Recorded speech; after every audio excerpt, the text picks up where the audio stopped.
Do you ever wonder what might lie out there deep in space? Do you want to believe we're not alone, that somewhere in the universe, intelligent life may actually exist? Our next guest says there is life out there. It does exist. Dr. Charles Hall says he spent 2 years working with extraterrestrial beings during his time with the American military. He claims the US military has actually been in contact with alien species for years. And Dr. Charles Hall is here to explain, along with his wife Marie, live from what Bugs Bunny used to call Albuquerque, New Mexico. Now, thank you both for your time. Terrific to have you with us. Firstly, Charles, can you tell us your story of how you managed to come into contact with these beings as you worked with the military? I'm a Vietnam veteran, and I enlisted in the Air Force in July 1964, and I was trained as a weather observer. And I was sent to Nellis Air Force Base, Nevada, outside Las Vegas, Nevada.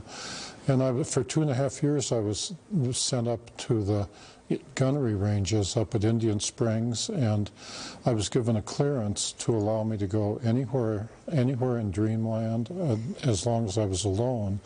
I discovered that up there at the north end of Indian Springs Valley, which you can see on the map, in the state of Nevada here in America, that there was a base which the U.S. Air Force maintained for a group of extraterrestrials who were tall and white. And I, as the duty weather observer, was allowed to go up there, or they were allowed to come down to where I was.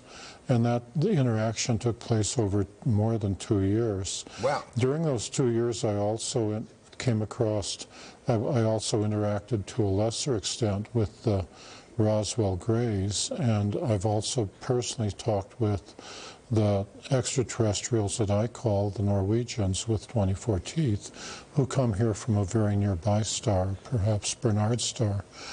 And my experiences, my presentations, my books are unique because I'm the only person that I know of that was allowed to interact with the extraterrestrials, the tall whites, for more than 2 years. So 3 different species of aliens you're talking about there, Charles? Yeah, can you describe what they look like, that is correct. what they were like? Well, I'll start with the tall whites. They're thinner than we are, and they're very frail. Throughout most of their life, they are the same height as I am, 5'11", and they live 10 times longer than humans. They live 600 or 800 years. Wow. But they don't age the way we do. When they get to be equivalent to a human of about 40 years, that means when they're about 400 years, they start growing again instead of aging as humans. Right. And then they go, and this continues, and so that by the time they get to be 600 or 800 years old, they're very tall, 8.5, 9, or 10 feet tall. But this is not necessarily good because their skeleton grows more than their internal organs. And so there comes a time after 600 or 800 years when their skeleton, their body is tall, but their organs can't support it. At which time they die a natural death, because they're just flesh and blood creatures like we are. If they injure themselves, it takes them 10 times longer to heal up than a human. Yes. So there's a trade-off. Yeah, right. They still look fresh as a daisy when they go, though. They look like Tilda Swinton. Hey, just quickly, you had them there. You were working with the aliens on any particular project, or was the military working with the aliens on a particular project? Was there, I don't know, technology sharing or, you know, botanical cross-fertilisation?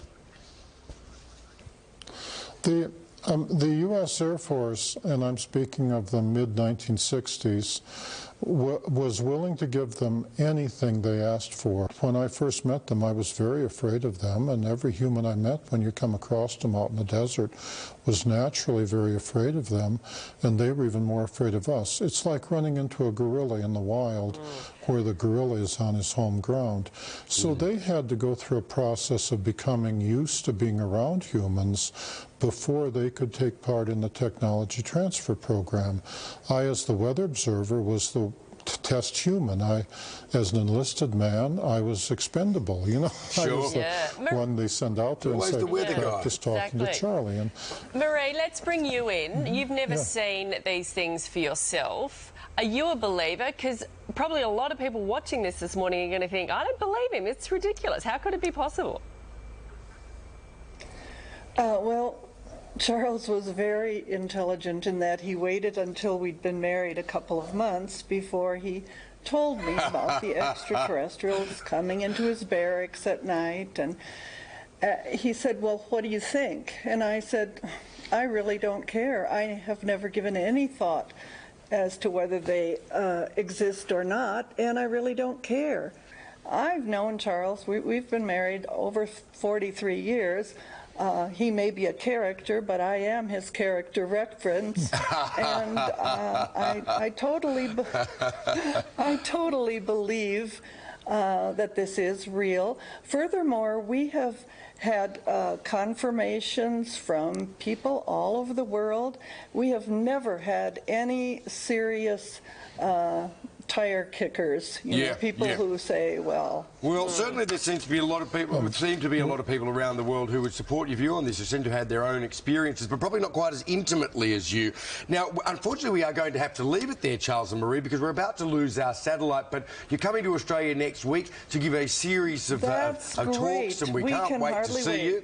Yep. And all the details of your tour will be on our website, so those interested in the life beyond will no doubt be there. Thank you. Good one. Yeah, quite a couple. Well, yeah, I don't know. Did you know, I mean, if you read through the briefing notes on that, some of those aliens left the military base and they went to a show in Las Vegas.